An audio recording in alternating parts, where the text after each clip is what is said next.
নমস্কার বন্ধুরা, দেখো সকাল সকাল আমি রেডি হয়ে গেছি। মেয়ের আজকে স্কুল আছে, মেয়েকে স্কুলে দিতে যাবো। হাজব্যান্ড যেহেতু ডিউটিতে, তাই আমাকে ওকে স্কুলে নিয়ে যেতে হবে। দেখো মেয়েকে ওখানে রেডি করে দিয়েছি, কিন্তু এতটাই সকাল ওর না ঘুম কাটছে না, ও আবার রেডি হয়ে শুয়ে পড়েছে। আর আজকে শনিবার, আজকে টিফিন বানানোর নেই, আমার হাফ টিফিনেই ছুটি হয়ে যাবে।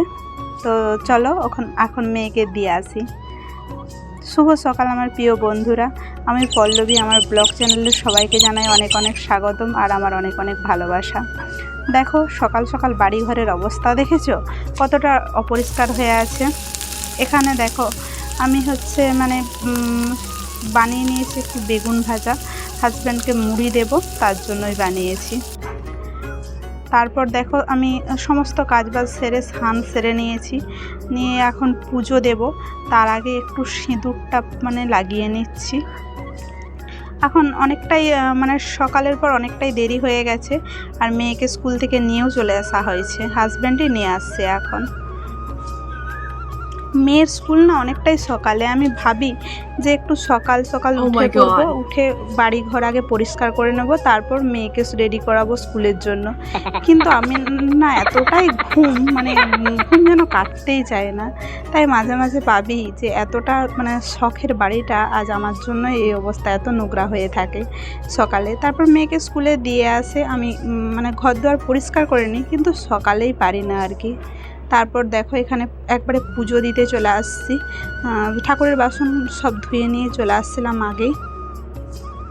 আর দেখো এখানে ফুল, এই যে ধুতরা ফুলটা দেখলে না, এই ফুলটা আমি তুলে নিয়ে আসিনি, পাশের বাড়ির একটা বৌদি তুলেছে। তো সকালে সবাই এতটা চাপে থাকে, সে আমায় দিয়ে গেছে, ঠাকুরের কাছে রেখে গেছে, কিন্তু তার বলতেও সময় হয়নি।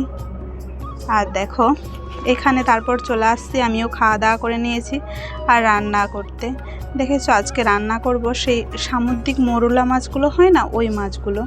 আর আজকে জানো তো এই মাছগুলো মেয়ে আর হাজব্যান্ড দুজনে মিলে কাটা বাছা করেছে। আমি গিয়েছিলাম স্নান করতে, আমার যেহেতু দেরি হয়ে গেছে, তাই ওরা দেখছি, হাজব্যান্ড বললো চলো আমি তোমার মাছগুলো বেছে দিচ্ছি, একটু হেল্প করে দিই। আজকে না জলের যে বোতলগুলো জল খাওয়া হয়, সেই বোতলগুলো পরিষ্কার করছিলাম। আর এদিকে দেখছো একটু শুক্তো বানাবো, আর সেই সবজিটাও না হাজব্যান্ড কেটে দিয়েছে। ওর আজকে কি মন হলো জানি না, ও বলে চলো আমি সবজিটা কেটে দিচ্ছি। তাই আমি ভাবছি যে এইভাবে চলতে থাকলে আমি তো আস্তে আস্তে কাজ করতেই পারবো না, বলো। একা হাতে সব কাজ করে করে অভ্যস্ত, কেউ যদি একটু আধটু কাজে হেল্প করে দেয় না, অনেকটাই হেল্প হয়ে যায়, আর আস্তে আস্তে অলস হয়ে যায়। আর দেখো তোমাদের সাথে কথা বলতে বলতে আমার মাছগুলোও ভাজা হয়ে গেছে। আর এখানে বানাবো একটু লাউ ডাল, তার জন্য লাউ আর ডাল একসাথে সিদ্ধ করে নিচ্ছি। আর ওই যে সবজিটা দেখলে, ওইটা দিয়ে বানাবো শুক্তো। হাজব্যান্ডের শুক্তো খুব পছন্দ, তাই এখানে শুক্তোতে যেই মশলা দেয়া হয়, সর্ষে আর পাঁচফোড়ন, এগুলো ভেজে গুঁড়িয়ে দেবো আর কি। তার জন্য সর্ষে আর পাঁচফোড়ন একটু ভেজে নিচ্ছি, ওইটা দিলে না সেন্টটা খুব সুন্দর আসে। তো এই সবজি টবজি হাজব্যান্ড কেটেছে, মাছ বেছে দিয়েছে, তার জন্য না আমার রান্না অনেক দেরি করে বসিয়েছিলাম, কিন্তু খুব তাড়াতাড়ি রান্না হয়ে গেছে। কি বলো তো, একা হাতে কাজ করি না, কেউ যদি একটু হেল্প করে দেয় তাহলেই মনে হয় অনেকটা হেল্প হয়ে যায়, অনেকটাই সুবিধা হয়ে যায়। যেহেতু সবজি কাটা কাটতে হলো না, মাছ বাছতে হলো না। আগে হাজব্যান্ড করতো, অনেককেই কাজ করতো, আমি না ফার্স্ট রান্না করতে পারতাম না বিয়ের প্রথম তো ও রান্নাবান্না সব করতো, ওর কাছ থেকেই রান্না আমি সমস্ত কিছু শিখিয়েছি। তারপর দেখো এখানে শুক্তোতে মশলাটা ভাজা হয়ে গেছে, আর মশলাটা আমি এখানে একটু ওই শিলনোড়াতে একটু বেটে নিচ্ছি, মিক্সি আর করলাম না, অল্প জিনিস। তারপরে এগুলো খুব একটা কষ্ট হয় না বাটতে, যেহেতু ভাজা আছে। আর এর সেন্টটা এত সুন্দর হয় না, রান্নাঘর পুরো একটা সেন্ট ছাড়তে থাকে, খুব সুন্দর লাগে। আর এই মশলাটা না আমার মায়ের কাছ থেকেই শেখা, মা এই মশলাটা শুক্তোতে দেয় দেখেছি। এবার কে কে দেয় আমি জানি না, কিন্তু আমার মা দেয়। তো ফোন করে করে তাকে জানতাম, তার কাছে আগে জেনে দিতাম, এখন ওগুলো জেনে গেছি আমি অনেকটাই। আর এদিকে দেখো লাউ ডালটাও সিদ্ধ হয়ে গেছে, ওটা এখন পেঁয়াজ দিয়ে সম্বুরে নেব, তার জন্য দেখো পেঁয়াজগুলো ভাজতে দিয়ে দিয়েছি।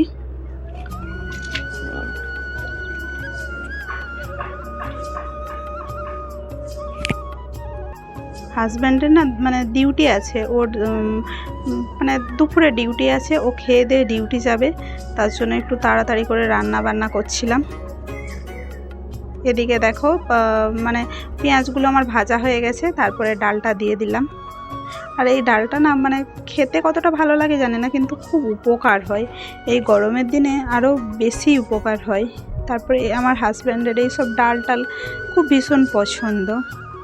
আর ওই যে মাছগুলো, ওই মাছগুলোর না একটু মানে সর্ষে দিয়ে মশলা করলে ভালো হয়, কিন্তু আজকে ভাবলাম আর কিছু করব না। আর এদিকে দেখো শুক্তোটা বানাচ্ছি, যেহেতু শুক্তো বানাচ্ছি আর মাছের মশলা অতটা ভালো লাগবে না, এই তো 3 জনেই খাবো। এতক্ষণ পর্যন্ত যে আমার এই ভিডিওটা দেখলে তাদেরকে জানাই অনেক অনেক ধন্যবাদ আর আমার অনেক অনেক ভালোবাসা। আমার ভিডিও যদি তোমাদের ভালো লেগে থাকে তোমরা একটু তাহলে লাইক কমেন্ট শেয়ার করে দিও। আর যদি আমার কথা তোমাদের খারাপ লেগে থাকে তাহলে একটু অ্যাডজাস্ট করে নিও। আমাকে আমার ভিডিওগুলো একটু তোমরা লাইক করে দিও, এটাই তোমাদের কাছে আমার রিকোয়েস্ট। অনেক কষ্ট হয় এক একটা ভিডিও বানাতে, মানে ভিডিও শ্যুট থেকে এডিটিং সমস্ত কিছুই, ছোট বাচ্চা নিয়ে না অনেক কষ্ট হয়ে যায়। তারপরেও এক একজনের এক একটা শখ থাকে, তাই জন্যই এইসব ভিডিওগুলো বানানো। আর এদিকে দেখো মশলা টশলা কষা হয়ে গেছে, আর শুক্তোতে জলটাও দিয়ে দিলাম, আর এটা ফুটে গেলেই আমার রান্না হয়ে যাবে। চলো আজকে এই পর্যন্তই।